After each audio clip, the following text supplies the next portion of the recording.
Hi, everybody, and welcome to A Filthy Talk, a Filthy Lots weekly live panel discussion show coming to you live from North Vancouver on the traditional territories of the Squamish Nation. We'd like to recognize the privilege to work, play, and create on these beautiful lands, and we encourage you at home to comment in the chat what traditional lands you're on. I'm Trevor Gemma, returning Chris Livingston. Hello. And returning as captain of the Starship Chatroom, Ash Turner. Hi. And joining us today, I'm going to intro the guests before we jump into Nerd News. We have Roz Young and Sam Cargnelli, who you might know in the chat as Chef Cargs. But let's talk about some Nerd News before. I mean, this is hard because there's food in front of us. I'm like, wait, we're doing something else before we get into what's right in front of me? Yes, yes. I can smell it, right? I mean, do you guys want to jump into the food first? We can. We can do some quick nerd news. What's the nerd news? Okay, well, that's the thing is Nerd News is, there's some crazy shit that happened this week. The biggest thing is that Microsoft has acquired, or has an offer out. It's not finalized, but is acquiring Activision. It's crazy. That's great. It's crazy. They'll have the Bs, Blizzard and Bethesda. I was going to say, there are, what's the actual company called? Blizzard Activision. Yeah. Activision, yeah. Activision. Well, Activision is underneath. No, they bought. Activision bought Blizzard. Yeah, they became the parent company. And they became for Blizzard Activision? Because Yes. it's like a combined name. It's a weird, like. It is weird, but Yeah. Activision bought Blizzard, and now Microsoft bought Well. both of them. Okay. So How now do you it's feel what about does this? what all does Microsoft own? Like the umbrella of their right? Yeah, A literally. lot, everything. a lot. They are trying Bonkers. to. It's bonkers. Yeah, because they also bought Bethesda. Yeah. You know. You're right. They're collecting all the bees. They are. I mean, so it's funny to me. To me, they're collecting up all the bad companies. What? Oh. It's true. No, not like they put out. They're some of my favorite game makers, but they're terrible companies. Do you? Like they're terrible to their Are you employees. a Call of Duty player? No. Yeah, me neither. No. Yeah. Like, I know it's really popular, but that's really That's such an understatement. It's real popular. It's like the biggest game. Yeah. Well, I mean Minecraft. It's up there. But like, Yeah. PUBG, Minecraft. So they're all on this. You know. But I guess my thing is more just their business practices. They're Yes. terrible. Oh yeah. companies. Oh, 100%. And I feel like it's Microsoft buying them is a bit of like a get out of jail free card. You don't have to deal with your crap. Here's the money and go away. But aren't they still just scapegoating all of the, like the people at the top are still keeping their jobs? Yeah, I guess so. I don't know. I guess we'll find that out as that deal goes through, which is Yeah. crazy. That's $70 billion. Yeah. Well, you think about how much that the gaming But that's the community thing. earns. I looked at. I mean, it's like, okay. The games that have come out have already made their money. Yeah. They're not gonna sell millions and millions of copies more. So it's a matter of the next series. Yes, but it's not about the copies. It's not the copies they're making money from. Well, Subscriptions. But when it and, comes to not to like Call of yeah. Duty and stuff though, like Call of Duty, I was looking it up earlier, and the most successful Call of Duty is Black Ops, and it sold 13 million copies. And I did the math, and I was like, that only translated to about, if every one of those was purchased at full pop, only $2 billion. Okay, How much but does- how much Only DLC did they buy? Yeah. How many skins did they buy? How many? Sure. Like it's. How much does WoW make every month? So WoW has made, the only info I could find was in 2017, up to 2017, WoW had made 10 billion. And that's like purchase of the game and subs, all that stuff. So even then I was looking at them, I was like, meh, like I don't the see how only. this is 70. Well, can't even, like, can you in even- like, comparison to a purchase I price can't of even 70 imagine billion. 70 billion anythings all in one place. Like, Not at all. Yeah, you put it like a million seconds, that's like 2 years. Yeah. So, 70 billion? Lifetimes. Lifetimes of money. But it's insane. they're all dragons. Yeah. I just, the price doesn't make sense to me. And are we just giving a ton of money to some shitheads? Yes. I mean, yeah. That's my point. That's why I feel like, I mean, under Microsoft, they could be better companies. So that's a good thing. Okay. But we've also just given a bunch of money to a bunch of shitheads who don't deserve it because they acted like morons. But are the shitheads, like, who's making the money? Are they now leaving shitheads. because they made the money? no, well, I don't know. I don't know. I don't know. I'll find I out. guess that's what we'll find You out. know, What's some of happening them to the will. head of Blizzard, right? Some of Their them company, definitely people are walking out, like. Yeah. Yeah. And what's that person gonna do? I mean, maybe they'll take their Like- money and go buy an island or 7. I don't know, but like, or they're gonna stay the head of their company and continue to be a poop head. Well, and like the gaming community at large, like game makers at large, there's such a a revolution that needs to happen in how they make games and how they work as companies and all that kind of stuff. Yeah. Unions might be a good idea. Just throwing it out there. That's weird to hear you say, but yeah. I know. It is weird for me to say, but they need it. And that's I'm not against the idea of a union. I think unions can get out of control. Yeah. And I think they need a union right now. And I think there's other places where the unions no longer serve the people that they meant to serve in the way that they meant to serve them. That's fair. And so that's where it gets problematic. But they do need to unionize. They need to like really unionize. badly. Yeah. We need to unionize. So, and how much? None of us play Call of Duty, unless anyone else out here. Shout out. Anyone Call of Yeah, Duty Call of players Duty? here? Anyone? Do you care? Do you care if Call of Duty is an Xbox exclusive? Wow. Well, see, I don't think that's- anybody here cares. But see, that's the thing about this is that, like with Bethesda acquisition and now with this, Xbox doesn't seem to care about the exclusivity game. They just want to become the biggest. They want to be the Netflix of gaming. They I don't hate it. I love Game some. Pass. And that's just the thing. This is going to make Game Pass even better and make more people buy that and keep that. Like, they're not going to drop their sub because. How many times have you bought a game on Steam and then go over to Game Pass and you're just like, fuck? Too many times, considering I've only had Game Pass for a couple months. So yes, too many times. Damn it! One of them though was like I bought the game when it was announced, and then found out that it was on Game Pass. Back 4 Blood? I bought Back 4 Blood both on Steam and on PS5 because I was so excited. I was like, some friends are here and some friends are there, and then I could have got it. I'm like, crap, I could have got it for free. Well, Well, not free. free. Not We free, we free. pay for it, but it feels free. that's the trick of it. Feels That's free. the fucking trick of it. Is You're that actually we're all probably like, paying it's more for in free. long term. Like think about the months. $100 for 2 days of early access of Back 4 Blood. I did, yeah. Yeah, no, Worth it. more than that, actually. Way more than that. God damn it. Ooh. All right. What else is up in nerd What else is news? going on? Did anyone see either of the 2 trailers that dropped in the last couple? Oh, yes. Oh, so there's one for Moon Knight. I know. I'm not watching it on purpose. Oh, that's great. really? Yeah. But why I'm wouldn't doing you this take whole thing every right now where I'm opportunity trying to not watch Oscar trailers. Isaac? Yeah. Yeah. What? Crosstalk? What? All right. Yeah. Same time. You go. Oscar Isaac. Yeah. He's good. Have really good. you watched the trailer? Yeah. His voice, his So accent different. in it is Ooh. amazing. It does not sound And the like him at voice all. in general is quite different for him. Just, Yeah. You know, the. He's got some great roles. Yeah. Outside of Star Wars, like, yeah. Yeah, I'm doing this Did you thing. watch it? No, I haven't watched it. Okay. It looks, But I on the get list, it. I get it's it on why the list. people don't want to because you don't want spoilers. I'm trying this thing. I'm trying not to watch trailers for things anymore, just for a period of time, because I want to see if it just makes the experience more enjoyable out of the gate. that's fair. You know, I'm giving the movie its whole possibility because it's. Well, not- this is a series. Oh, that's right. It is a series. It's a series, Yeah. and it's coming out in March. Yeah. So it's like I don't even have to wait that long. soon. It's great. Also, it's sad news. The French actor passed away. What? Just yeah. yesterday. Really? On the French Alps, had a ski accident, hit his head, and that's the end of that. Who is this? I don't remember his name. Actor. Yeah. Luckily, we Yeah, have someone yeah, in the we got- fact checking. But yeah, he's in his like 30s or something, and he. 37. Yeah. Oh, that happens too often. Amazing. All the little details I remember, but not the name. Yeah. Well, what was he from? He was in Moon he's Knight. Moon Knight, and he was from Hannibal Rising. I'm gonna butcher this, but his name is Gaspard Ulliel. Sure. Ulliel. Oh. Yeah, all right. Anyway. Works for me. Yeah. Ah, well, Sad. that is sad. If you didn't watch the Lord of the Rings, And that's the other one. sneak peek. It's not even a sneak peek. It's not a sneak peek. It's not a sneak peek. Is a teaser. But it's so cool, and it was practical. It's cool was how practical. knowing that they made it practical is very cool. Yeah, there's actually Ash showed me a video of how Yeah. they made that. I've and seen it's that. Super cool. I haven't seen the teaser. Oh, I have seen that. Then you've 'cause- basically seen the teaser. Yeah, because TA sent me this is how we made it with the pouring the thing. actual, and I was like, that is genuinely It's very super cool. How much did you get excited about the idea of a Lord of the Rings show?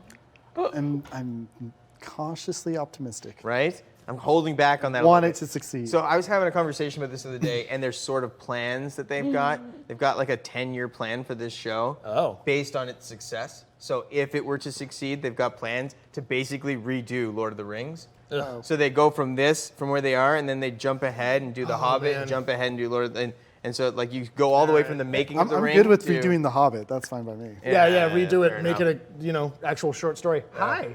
We have a redemption for what's in the box. Oh, okay. Yeah. Do you want to explain what it is? I will quickly do that. Yeah, do that. So for those of you at home who haven't seen this before, the way What's in the Box works is Ash is going to ask you a trivia question, and the first correct answer in the chat on Twitch. If you're watching this on YouTube, join us live on Twitch. And first correct answer in the chat will win and get to choose one of the boxes between 1 through 5 and win the corresponding prize underneath. Ash, please ask the question.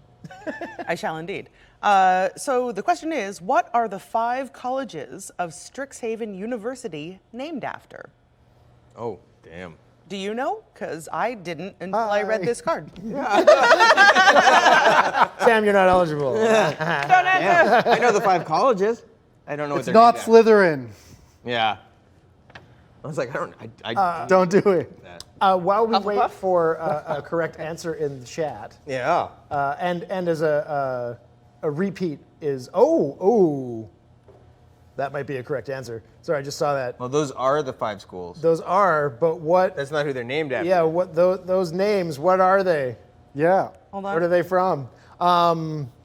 What's sitting in front of us?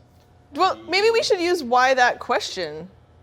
Sure, I mean we're gonna get into that, but should we eat this? Yes. it's But done. it relates to the why. Oh, Does that count? are you talking about Keeley's network? Yeah, I mean, it's correct. Well, those are the 5 schools. well, it's what are they? What are they named after? What are they named after? Oh, yeah, you're right. Oh, Is it the 5 founder names or yes. the full? Oh, It's interesting. the names are in there. That's but not what bad, are- but I didn't need that. Yeah. I mean, it sucks to do bonus work and then Yeah. not get the How do points. we feel about those names? Do we like those first names, or were they a little disappointing? Oh. I don't know if I would have thought of them as disappointing because I didn't have any expectations. Okay. Yep. But yep. I like them. I think some of them actually are very apt. Not all of them, but I think some of them are very apt. I think the correct answer is Old Man Andrews. I don't think we're taking just the names. It'd have to be what they are. Oh. Yeah, that would be right. Okay, so Old Man Andrew, pick a number 1 through 5. You're correct. They're named after dragons. Elder dragons. Yeah. Ooh, controversial. Ooh, look at this. Dang it. So yeah, pick a number 1 through 5. And then, okay, Oh, so all right. yes, I'm sorry. This does smell amazing, and I can understand why we're all Right in like, front I of just keep me. smelling it. And I'm just like, I guess take it away, Sam. Sure, yeah. So Roz came to me with the brilliant idea of pairing up a drink and some food, and I was like, absolutely, we must do this. ooh. So I was like, what do we have? And I knew that she was going to do something with rum, which I'm sure she'll get into later. But so I'm like, what can I pair with this kind of rum? And I was like, oh, coconut and lime, and I got some chicken tenders, so we'll marinate those in buttermilk for the day, and bread them with the coconut in there, and then a lime crema with some pomegranate and basil to make it pop. Oh, damn. Yeah. So you just did a simple Yeah. little chicken. And are we, is All in the plating. this a pairing in that, like, I want them both in the mouth at the same time? Or You're gonna just- want to take a bite of the food Yeah, and then take a sip of the Okay, drink. okay. Yeah, chew the food. Or sip the let drink the, let the first, flavor and then be on your tongue. Then have it works the both ways. Okay, okay. And then your next bite will probably be. I'm getting in. I am so excited for this, Sam. Oh no. Oh, man. Whoa. Oh, goodness. Whoa. Whoa. Crunchy, little sweetness from the coconut, pop from the Oh. lime. That's Oh, and that really good. finish. Oh. All right, what we got here? Okay. Damn, Sam. Yep. Did Old Man Andrew pick a that number? works. That works real well together. The lime especially. That's pulls it all together. And then the ginger at the back. just- Oh yeah, the ginger finish. Oh, hot damn. Right? Oh, that's a boozy drink too. That's good. It's good. Yeah, they We're are. on here today. This is good. So I chose to make Dark and Stormies because we are talking about our campaigns for D&D coming up, and I'm doing mine in Telga in our far north, and there's the Sea of Storms and the Stormlords, and so I made Dark and Stormies, which is a really dark rum, your rum of choice, and something from Bermuda, and then a really strong ginger beer, fresh lime, lots of ice. Potent ginger beer. Essential to a good dark and stormy. Oh yeah. Crash? 3? Number 3. Andrew, Box. 3. Number 3. Okay, this is perfect. Before we, No, I know what's what? under that box. So that question that we just asked, combined with something we're going to be talking about today, Come on. and your prize, all thematically tied. Good choice. There you are. You have won You have won today. Take home with you the Strixhaven School of Mages Magic the Gathering I don't know what this is. Bundle. Boosters? Thought pack. Yeah, it's a booster bundle. Oh, it's a booster bundle. Oh, sweet. Yeah. Perfect for drafting. Damn. Get some friends together. It's got a really nice special oversized 20-sided die in there as well. And Oh, sick. yeah. Not D&D legal. Yeah. Very nice. So, Not D&D legal. this past Tuesday, we did our session 0 of Altero Burn the North. And starting on this coming Tuesday, what's up, Ash? Apparently, someone redeemed the other What's in the Box before we even sat down. Oh. Yeah. We did not see that. And our good friend Jean McInnes caught it, and I trust her with my whole rock and stone. So. Okay. But okay, we did session 0. We'll get to that in a second. We did session 0 of Altero on Tuesday, and then this coming Tuesday is our first session for Strixhaven, because with the new module for D&D 5e, Curriculum of Chaos, we're doing a little micro-campaign exploring that module. And Sam is DMing it, and Chris is one of our players. Yeah. That's exciting. I'm super stoked for it. Yeah, watching Wizards of the Coast kind of merge their two major properties together, and we've seen like Ravnica and how successful that was, and watching them like bring in your favorites like the Loxodon and the Leonin, and just kind of shifting now over to like what does schooling look like in the D&D in D&D, and also in Magic the Gathering, and how can we push that together? So you literally put on a planet where there were multiple planets all smushed together, and then all the races of those planets now exist on Arcavios, and it's crazy. So were you familiar with Strixhaven before reading the module? No. I had not kept up with Magic the Gathering at that point, so when I found, as soon as something is announced in the D&D world, I'm like, what's this? Yeah, okay, this is interesting. Oh, it's Magic. I'm like, oh, I need to get back into that. I need to get some of these cards and see what's up. And all the flavor text that's in the cards, you see translated into the module itself. Oh, cool. Sweet. So that's a great prize. It is a really good prize. Yeah, it's been interesting to explore Strixhaven as a player and creating a player. And I'll be playing an Owlin, which is the new creature type that was introduced with Strixhaven, which there was very little information on. Oh, really? Oh yeah, they Very released open-ended. basically here's an Owlin, here's their what they're akin to. Have fun. Oh. And they Then they leave it that open-ended because they want the DM to kind of fill in what story they want to tell. And the reason for that too is that you can take Strixhaven, pick it up from Magic the Gathering, and plop it in Eberron, or put it in the Forgotten Realms. Wherever you want it to exist, it's yours. yeah, and it's exciting. I get to play a student That's again. cool. That's gonna be fun. I look forward to that. Again? Yeah, I took a couple tries at it. I'll be sure to bring my wooden ruler and So wait, you're saying Strixhaven crosses over with whatever other realm?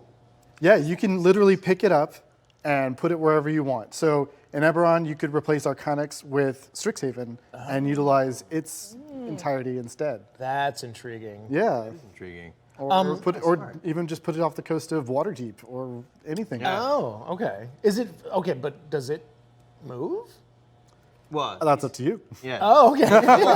It's so open-ended that you can kind of just like, Oh, how do you want to okay. use this? What world do you want to use it in? Go for it. You just got to meld it however you need to meld it That's fun. into your world. Very cool. Yeah. Okay, Also very confusing though. I have some more Strixhaven questions, but if we did have the other what's in the box, we should do Confirmed. that. Confirmed? Confirmed, Cool. we did, Okay, yep. so same rules. First correct answer to the question you're about to be asked in the chat. We'll get to pick a box, either 1, 2, 4, or 5, because 3 is gone. Crash, go ahead. Okay, the second and final question is, who was the original publisher of Dungeons and Dragons? Who was it? Me. Yes, it's now. You didn't know that, but okay. now This question is a Google race. Yeah. Yes, it is. Yes, it is. Okay, so have you run anything? Do you like you just said? Whenever a new book comes out, do you run from modules a lot, or do you prefer doing homebrew stuff? I like to keep up to date with what's like the modules are coming out with, because there's going to be new races and new spells and things like that. And my players are always the first to be like, "Oh, this thing that break the game, I want to do it." Like, how does it? Uh-oh. Ah, okay. Okay, we'll find a way to make you enjoy the spell, but not I already curtail approached it. every bad guy. Oh, really? Trying to break. the Immediately game? I was like, okay, I know this is normally how we would do this, but is it all right if I don't do that? And instead, I do it like this. But we didn't do Yeah. that. Oh, okay. Well, I wanted to because usually when you have spell slots, you load them up with your spells beforehand when you're doing your character design. You can change them out of a long rest, all that kind of stuff. I was like, oh, but we're students. And we have to overcome some obstacles. Is it okay to leave some spell slots empty and fill them on the fly like a student would learn something on the fly? That's kind of cool. And you said no? We ended up filling them up. We found a compromise. Oh, there okay, as well. okay. Yeah, we found a compromise. That kind of makes sense. Because it depends on what kind of spellcaster you are. Like if you're a wizard, that makes a lot of sense. Yeah, you're not sure what you want to study yet, so you're just going to leave some space in your spell book. Do you make the roll that whether it works or not? Because like if you just learned it, how good are you at this? Oh. Yeah, that's fair. That would be fair. Yeah. And would be an interesting element to bring to it. Maybe it was always a disadvantage. Maybe you screwed the words up. Yeah. My hat a little. Yep. My character's he's going to be a little disjointed that way anyways. He's not fully in control of his abilities. Do you have an answer? Yeah, so it's actually a question for you because OmniSmite first said TSR. And then Keeley's Network said Tactical Studies Rules Incorporated. So what's the, how do we, what do you Are we think? okay with the Abbreviation. I think. Is it a full abbreviation? 2 prizes. What do you It's mean? just TSR. But is it limited? 2 prizes. Oh, incorporated. Incorporated. Incorporated. So TSR Inc. I think. prizes? It doesn't say TSR Inc. But TSR on its own, 2 prizes. 2 prizes. I know. Yeah, Have we ever done that? we've never done it. Do it. I dare you. What's that? Alex says TSR count. TSR Sky Daddy has ruled it so. I mean, we've now teased the 2 prizes thing. I kind of want to do it. All right, do it. Let's do it. Okay. Both of them get to choose a number. Yeah, But 2 prizes, TSR but not goes 3. first. TSR goes first. That was Yep. OmniSmite, right? Yep. Okay, Omni, pick a number. It's either 1, 2, 4, or 5. I'm losing my chicken. Oh yeah. 5. 5. Number 5. Okay. Do you know what's under every box, or do you forget? There's Holy. been times that I have forgotten, but there's also been times when I know exactly what's there because I Look just at put this. them there before we went to air. Ooh. Okay. Oh my And goodness. number 5, we have Little prize pack. the Night King. A little Stabby. little desktop vinyl bust here. That's quite lovely. Also from Game of Thrones, a bottle opener. That is the Hand of the king? The hand of the. Well, it, No, was, it wasn't Jamie's the king. hand, It was right? It's Jamie's hand. Jamie Lannister's Oh, hand. it's Jamie's Lannister's hand. Yeah, his replacement. Program. Hey, you got a nice new sweater. Sweatshirt. AFL hoodie. Swag. Thank you very much. So Omni, send us a whisper on Twitch and connect with us and give us your details for where we can ship stuff. You can also email us at contact@afilthylot.com. Congratulations. And was it Keeley's Network? yeah. Yep. Okay. 2. 2. Number 2. Putting you to Don't work. sit down. What are you doing? Work. Number 2. Whoa. Oh, speaking of an interesting trailer. Love a good puzzle. But this is a puzzle of Middle Earth. Ooh. That's beautiful. That's pretty sweet. A Yeah. 1,000-piece puzzle of the map of Middle Earth. I love I like a good it. puzzle. Lord of the Rings. Yay. But why to couldn't do the my Eagles grandma all just the time. solve it? Obviously. Why can't the Eagles just solve it? Oh yeah, Yeah. just call the Eagles. Just in. fly the puzzle just- right to the, yeah. I love doing puzzles. I do them with my grandmother. The thing I hate about puzzles is when you open a new puzzle box and it's somehow missing a piece. Like it didn't make it into the box. Does But your that grandma new have puzzle box cats? smell. The new puzzle box smell is good. Yeah. Oh, that is a boozy drink. How do you do puzzles? Are you corners first, sections first? Typically, I do the Outside. border, Border. but I recently did a puzzle over the weekend and went with the main. It had a bunch of like 12 different focal pieces. We actually did those first instead of the border. I've never done it that way. Chaos, random chaos. People hate it when I do puzzles because I come over and I'm like, oh, this piece? Yeah, it goes right here. They're like, wow. You ever tried one of those puzzles that's one color? No. Oh, Just yeah, the one like side gradients. of it. Yeah, it's like It's also you're not like, exciting. No, that's torture. just frustrating. Why? So when going through the module for Strixhaven, how do you decide?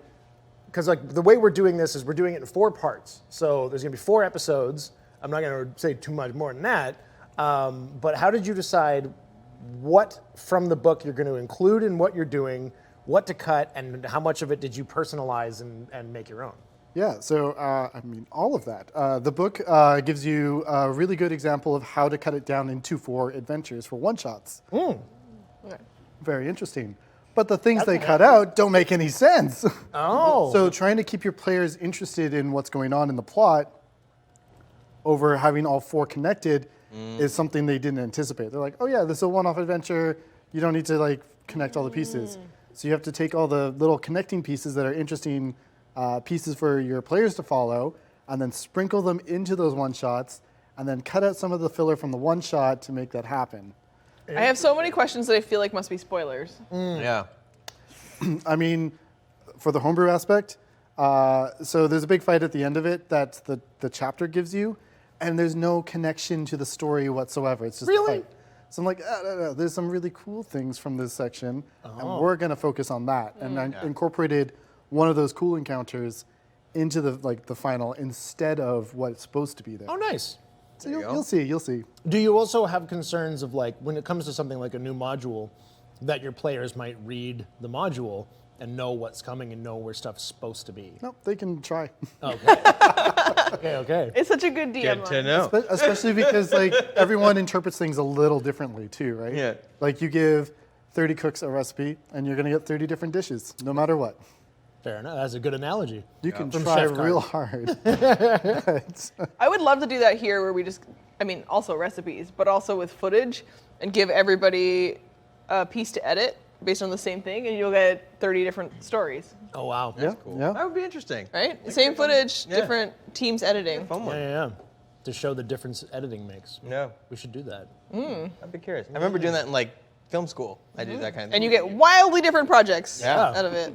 Yeah. And sound too after editing. Yeah. God. So I have a question because we were talking about this a little bit before the show, and I was curious because being a Magic player and a D&D player, I had a hard time seeing the connection between the two. I know that they based Strixhaven off of Magic the Gathering, and they were pulling that into the world. Yeah, focus on him while he's eating. Get like real tight in there on him.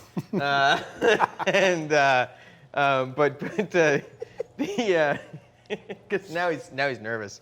But when I read through it, as I was creating my character, as I was looking at it, I didn't necessarily see where it came together, other than kind of in name only. That you just decided to. And I know that you can see sort of the colors of Magic in the different schools. Totally. But beyond that, I didn't really see too much of the connection. Yeah, and like if you delve a little further into those schools, so like you can see something like Lorehold, which is white magic and red magic meeting together, and how does that look, and where is the common ground? Yeah. And you see that it splits out into order and chaos, and then how does that fit into white and red? Yeah, that makes a lot of sense. Chaos for red, order for white. And that's how they kind of approach it and mingle it. Right. And then there's all the snarls, right, that combine the two schools of mana and help it kind of translate better to D&D. Oh, okay. Yeah, because I thought I'd see a lot of like the planeswalkers and a lot of the like. Oh, they're there. Yeah. They have different names. Yeah. I've never played Magic, but does that feel like there's a barrier there? Like, is it better to go into it knowing the Magic world, or does it really matter? That's the beauty of this module, I think, is that it really brings to the table things that Magic players will really enjoy, and the lore that they have for Strixhaven already, and their whole multiverse is present. But if you're a D&D player, you look at it through the D&D lens, and you see the spells and the schools and how that all comes together. So they've done a really good job of incorporating both. Do the different schools have different specialties? Oh yeah, totally. Do you want to talk about like what your character's specialty is for? My character specialty, because I'm going to be a student of Prismari, and he specializes in. How would you describe it? It's like storm magic, really. Yeah, because you're like hoping to become an Opus Mancer someday, right? Yeah. And so, because he at a very young age, discovered he could absorb and control lightning and storm energy. But not very well. He did blow up his village. So many villages harmed in the making of so many sorcerers. Maybe you're born with it. Yeah. Maybe That it's is Maybelline. a really cool part about it is reading about what you can learn to do and how they apply it. I Yeah. find really interesting when you were explaining to me about the Opus Mancy and how they use that in this big show, just monumental displays of magic for the purposes of it being a display. Was really kind of cool. Kind and of fun. bard-like. Yeah. Yeah. They throw different elements in there to make it feel comfortable for any class to be a part of it, and that's really interesting. Yeah. And yeah, whatever school you pick, they've got different specialties that kind of help you shape towards what you want to be called. And if you're an experienced player and you want to make your own thing, that's totally fine too. With what we have coming up, what was the prompt you gave to the players? Like, are they all supposed to be in the same school together? So that's the thing. Like when you start out at Strixhaven, all the first years are kind of together. You take a lot of the same classes. Okay. You don't pick your specialty or your major until your second year. Ah, okay. So it's like general studies. Yeah, with some specialization. Nice. Like if you kind of like know where you're leaning, Yeah. you'll start to take classes with Lorehold or Prismari in these cases. Kind of like that. Yeah. Honestly, getting into, especially when it's a new module and I don't know what to expect. It's kind of nice that it's a bit more generalized out of the gate. Yeah. And then I can sort of.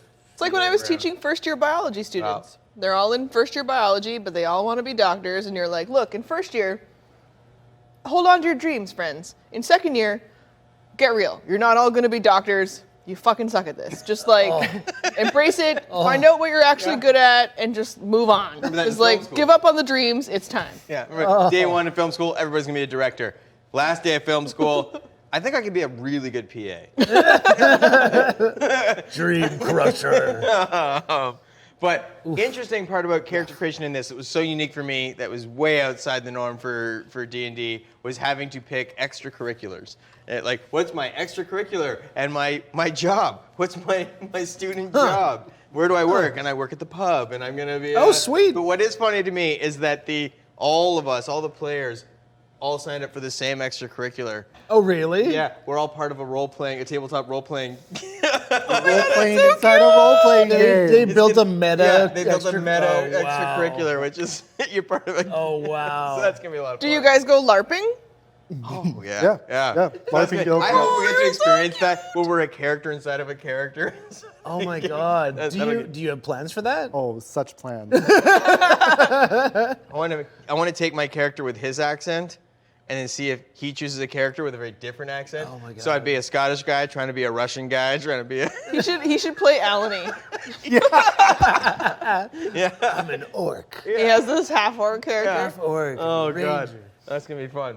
Oh man. Coordinate of arrows. So you have to make a bunch of professors, I would imagine, then, right? I mean, I don't have to make them. I have to study them. Yeah. Oh, yeah, okay. Because they're already made, and like, so as much as I want to homebrew everything I want, and like create like the story that I want to tell, I think it's really important to tell the story the module is telling here. That's Because like fair. what I want people to see as we play through it is that it's a lot of fun, and they can pick it up and try it at home. Sorry, I guess what I should have phrased it differently. You have to embody a bunch of different professors. So do. maybe the work is done of building them and what they're like, but you have to create that character. Like you have to portray a bunch of different characters. Are you finding that more of a challenge than what you would typically put in for number of NPCs that you portray? Good question. I mean, I worked in kitchens. I met a lot of characters. It's like this This is got so Rufus. in. Yeah. This is That's good. just drawn from Lots of life. inspiration. Yeah, that's awesome. Yeah, and like, yeah, there's definitely like people that make that mark in your life, and you can kind of emulate that, or you have an idea of what this person sounds like, or they're just my go-to snooty elf. Ah, that's fun. A good default. Okay, You know, when you panic. we've talked about Strix a lot. I'm That's so great. excited to play, It's by the way. exciting. This is the first time Sam's DM for me Really? since we did our practice sessions for sessions Ready to Roll. Ready to roll. So I'm excited for that. Oh, hell Just yeah. a side note. All right, I know we're moving on. No. I mean, we can jump back and forth. That's it's just something I'm Yeah, looking yeah. forward to. I'm just super curious because I'm gonna watch this game a lot. Yeah. Watch all of it, but I'm curious about a lot of aspects. I think it's really important that with the idea of a module coming out and wanting to do your own spin, because everybody out there, as soon as you grab a game from anywhere and run a one-shot or use it as an inspiration for your campaign, it immediately becomes yours. But wanting to stay true to some of those key elements that people who pick up the game are like, this is what I'll get if I go at it myself. it's a real challenge, but I'm so excited to see how you guys run with it. But knowing that you're trying really hard to incorporate those elements is really nice to see for the way that we present games and try to show the world. It's awesome. So Tuesday, this past Tuesday, Oh, we did Session 0. It was the first time that we filmed a Session 0 because we've been doing them, but we decided to put one on camera. And how did you feel that went? it was different. Yeah? Yeah, I found it hard to, because Session 0 stuff can go in any direction. And I tried to run something that made sense that you could follow along with so you get to know the same sorts of stories for all the different characters. But sometimes, when you're doing a Session 0, one person has one thing fleshed out and you're like, well, let's do something else entirely. And then sometimes Session 0s just become about, let me get to know you better as a person so that I can, help the game go in the direction. But I didn't want to give any game spoilers away that I might normally tease into a Session 0. Because if I wanted to lay in a key element from someone's backstory, I was like, let's develop that a lot. And I'll just tell you that we'll find elements of it along the way, probably. But I wanted to keep some of that secret, so I did keep that to off camera. Ah, okay. And I don't know what's better. I don't know. I know. if I went more of like the CW route. Here's the formula I'm using. Kind of stick to this. It's a sonnet. You have a really strict and rigid form, but you have all this ability to create and play within it. That's cool. That is cool. Did you feel like we had enough time? No. Neither did I. Wait, how much time did you have? We had half an hour per player, and we were rotating people out. I mean, I felt like I got screwed because I was first You up. went first, and I also didn't. I'd anticipated at the end having some of our makers and music and other people. So originally we thought we would do everybody half an hour and move really fast, and then Then I found out, well, we're not going to have everybody, so it's fine. But then I had more time at the end. And then I forgot to give Matt his book and stuff, and I was like, oh God. He gets a book still. Don't worry, everybody got a book. Yeah, I feel like Beautiful hero book. we've still got some stuff to flesh out because we started off by setting up what we were doing and talking about the world. Yes. And all that intro time. Yeah. It was took out of my half hour, and I was like, But, but I have questions. For all the players, I have work to do with each of them still. Yeah. And the stuff that I want to keep secret from the other players. And And that's the tricky part. that was the concern I had. I don't want to talk about stuff with you because you guys are big cheaters, and I'm big cheaters, and you're gonna watch it and then be like, you told this to this player, which means this is happening, which means I'm gonna bring this spell. No, I don't want you to know that info. How is that cheating? That's not cheating. That's just fighting for a fair shake. Yeah. Yeah. Vortex. But there's some things that I would like to develop with each of you that are the elements that I would love to tease in throughout the story, but I don't want the other players to know that info. That's fair. And I love the idea of sharing more about the characters of everybody, and I know that people were interested in hearing about what do they all look like and what are their backstories and what is everybody bringing to the table in day one. And I know even Makeup was like, I want to know what they're being, so maybe we can make them into these make them into these characters at the end. But I did feel that oh man, it's so fun to talk about this stuff. But if I didn't worry that my other players wouldn't watch, I would probably do it a little different.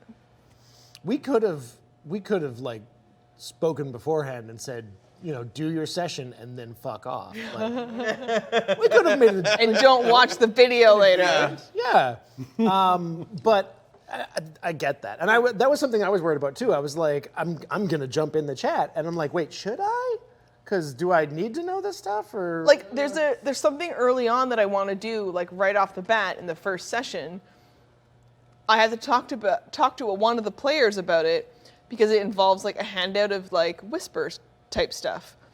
But I have to be careful about telling that to everybody because then everyone knows. Yeah. But the whispers are private. And because we're so far apart, we play on this setup, I could run over. I mean, I'll talk to Alex, but it's also weird to run away from my spot and come whisper to somebody. So I'll probably do a piece of paper that I'll say you can turn over. We need those we could also iPads do again. Slack.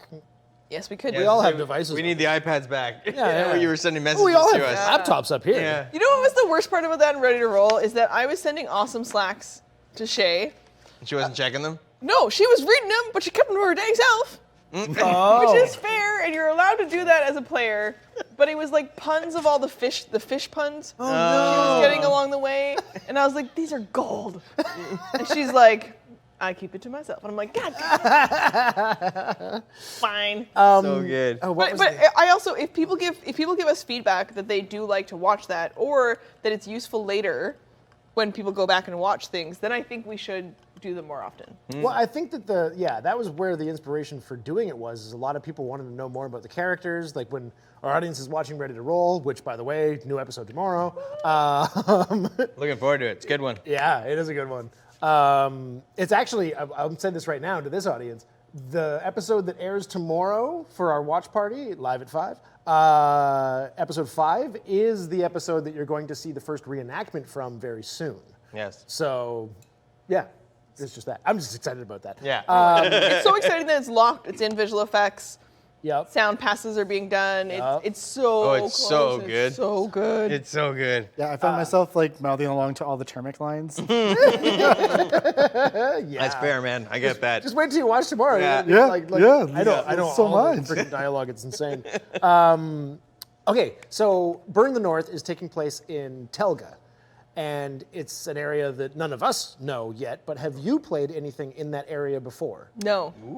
It's so fun, and I love that about the homebrew world that we play in, and I'm sure it's like this for you as well. But whenever I have a new campaign start, I love to go to a place I've never been before, because my players and me trying to be slightly ahead of you, we're basically like when you're in World of Warcraft and you're running into a space that you've never explored before, and then suddenly it has to You're like rendering.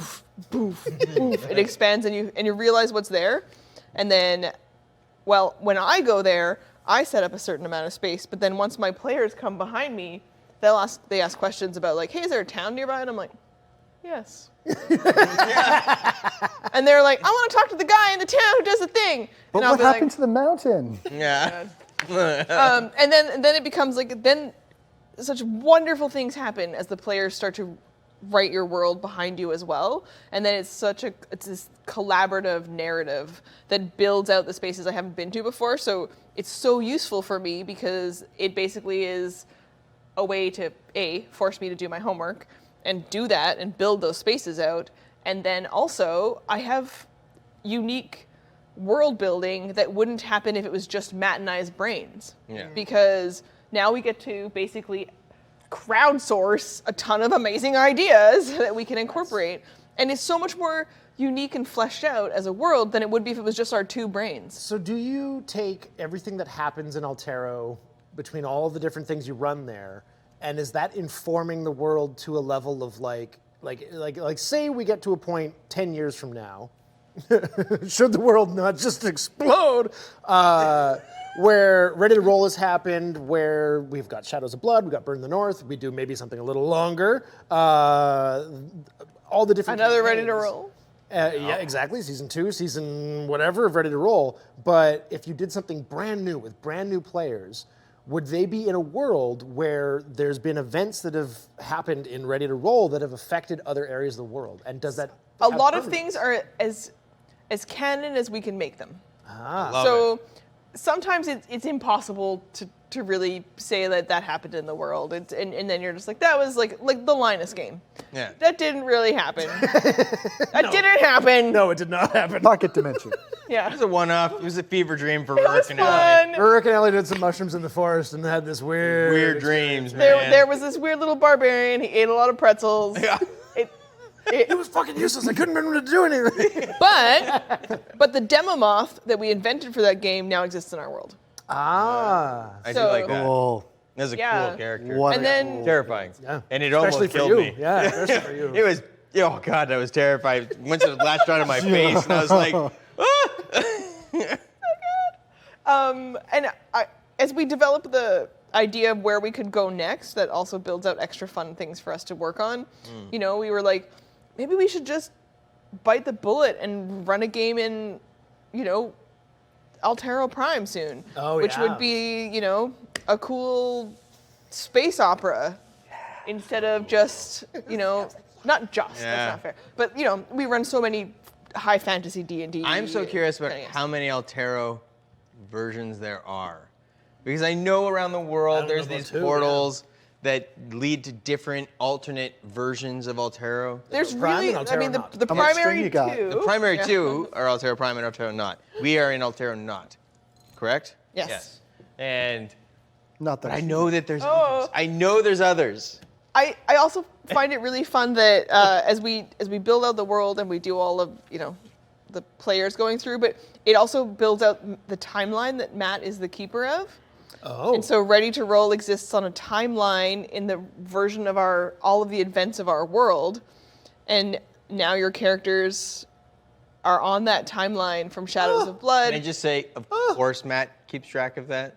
Hell yeah. Timeline is beautiful. The it, timeline is Matt. also full of like where was Hammerlane as a younger version of Ooh, her, nice. and when she was a part of an adventuring Literally party. about to ask about Hammerlane. Yeah, we meet Hammerlane in episode 5, but Tomorrow.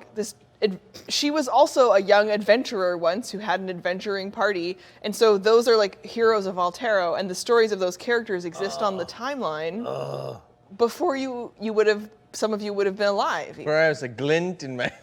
right? And Sounds now, like maybe you should be doing, like a graphic novel telling the story of Hammerlane and her adventuring. oh my God, her party's so cool. And then, and she knows Already this got reference wizard. photos. Yeah. It's gonna So good. de-age. Yeah. That's, yeah, I was like, what does young Hammerlane look like, I wonder? I wonder. No idea. Couldn't tell you. No.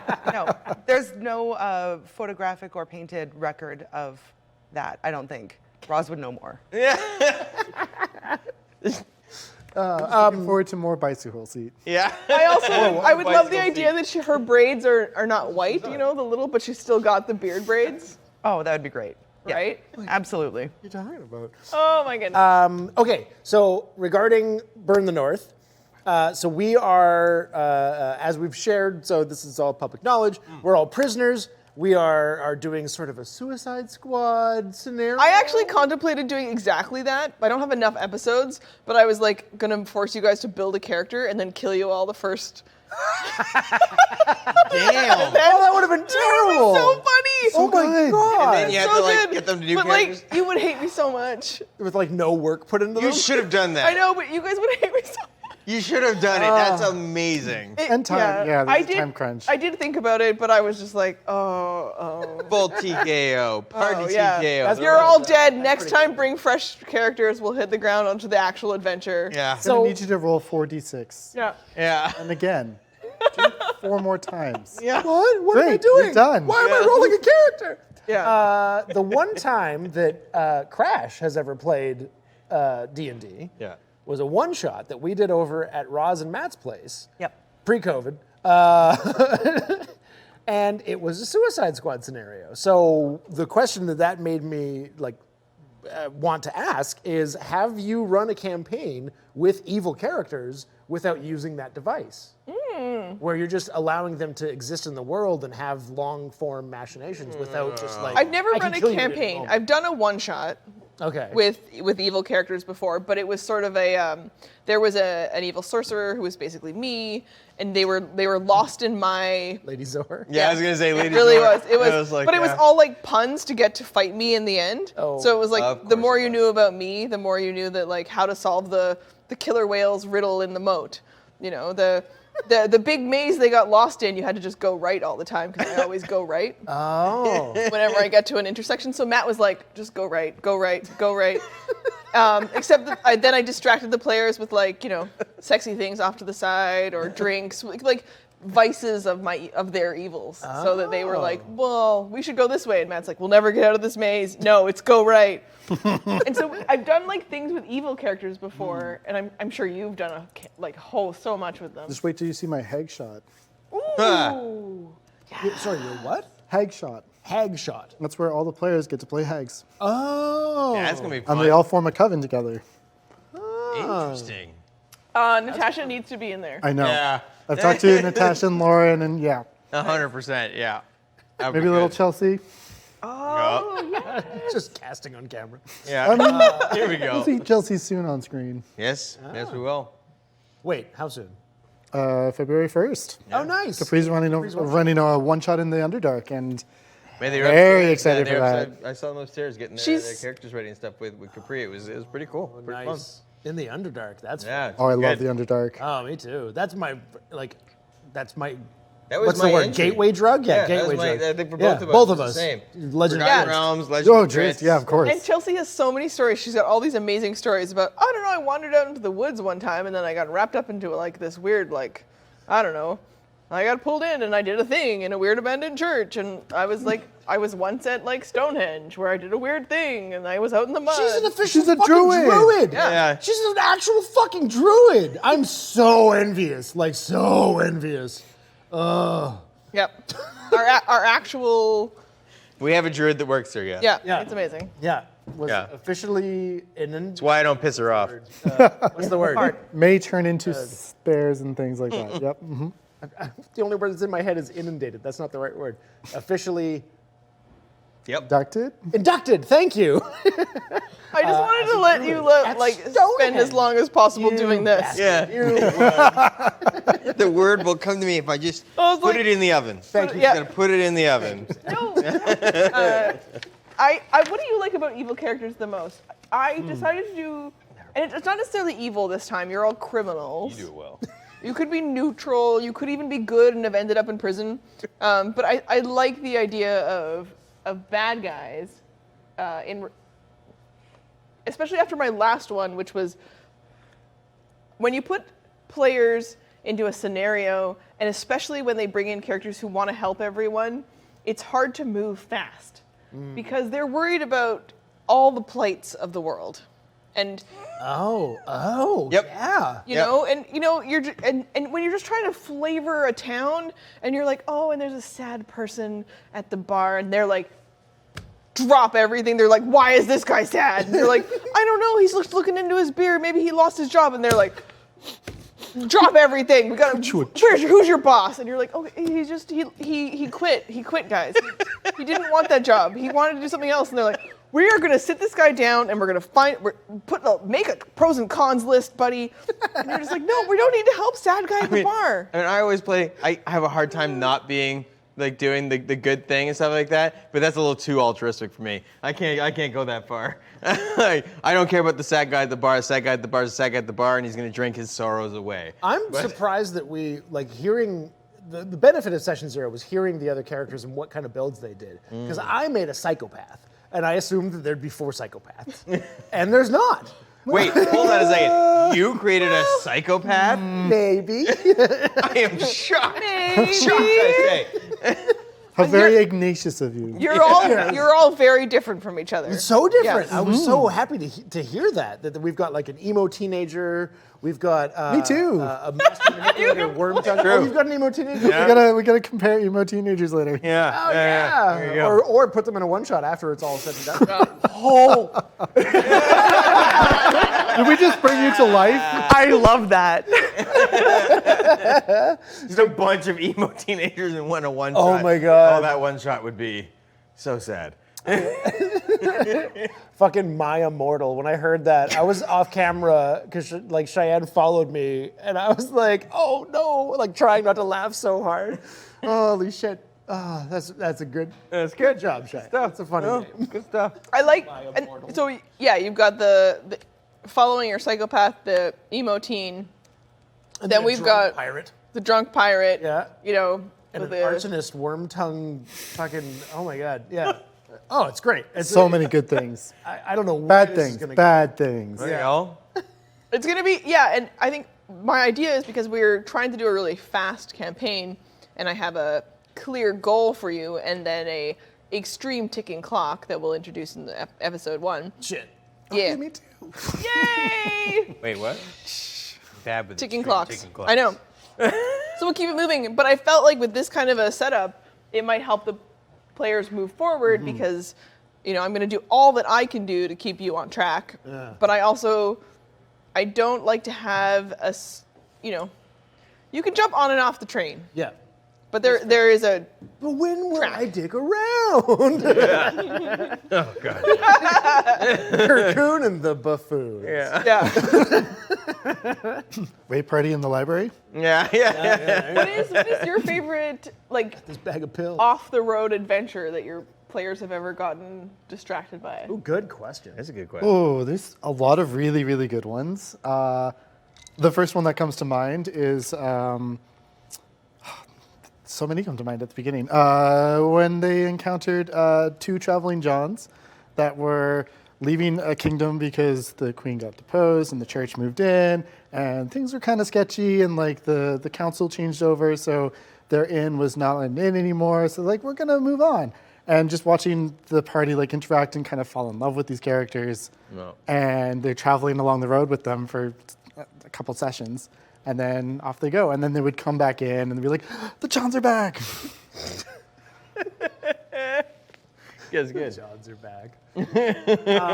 I just noticed, I just happened to glance over and see Tangible in the chat and say Astrid is a sociopath versus Graves psychopath. That's nice. We have new ones. It's important. There's a big difference between a psychopath and a sociopath. Yes, big difference. Big difference. CULT. Yeah.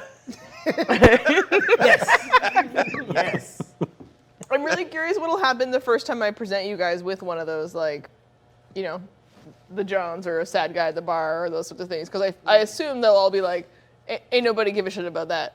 But I also don't know, all of you are really intent on your freedom.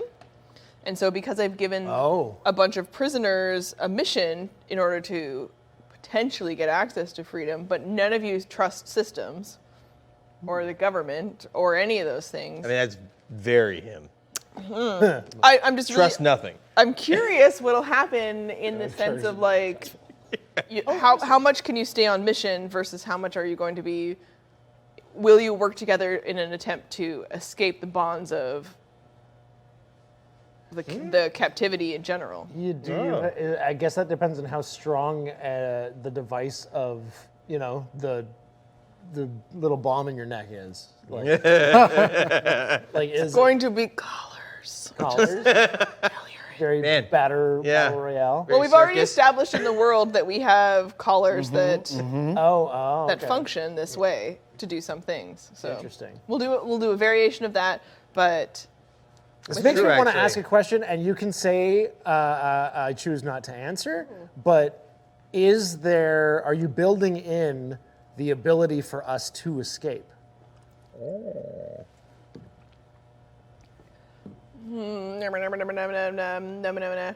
yes is Oh, the wow. short answer. I did not expect you to answer that question. Yes, is the short answer, she The said. more Yes. complicated answer is that route Good fucking luck. is good fucking Hope luck. them dice B20s. Yeah. But it's also because I would Or 46 for you. I would never, you guys have to kill an ice dragon, a white dragon is the whole point of what they're sending you out to do. I would never make that the actual goal, the thing of it, right? Like, yes, that, you have to do that, sort of, maybe, but also so much. Oh yeah, I assume that whatever you're telling us is our thing. Is like, well, if we get to know this now, the hell are we doing? Like, I love when things get more complicated, and one thing that I like to do, and I know that Sam is like this as well, but that combat is not just about a murder of a monster. And it's sort of my favorite thing is when it gets complicated in terms of like, I don't know what to do. And I like to build in those sorts of things in my adventures where a lot of times my players are like, some of them want to attack and some of them don't. And some of them are just like, I don't know what to do in this moment. yeah, that certainly happened in Shadows of Blood. Yeah. So in this case, I'm going to do a totally different kind of version of that, which doesn't give you guys always a lot of choices in terms of the like, I don't want to hurt that thing, but in a different way. Okay. Bit of a follow-up That's just question vague. to that point. As DMs, so, and I know we don't have a lot of time left, but Go.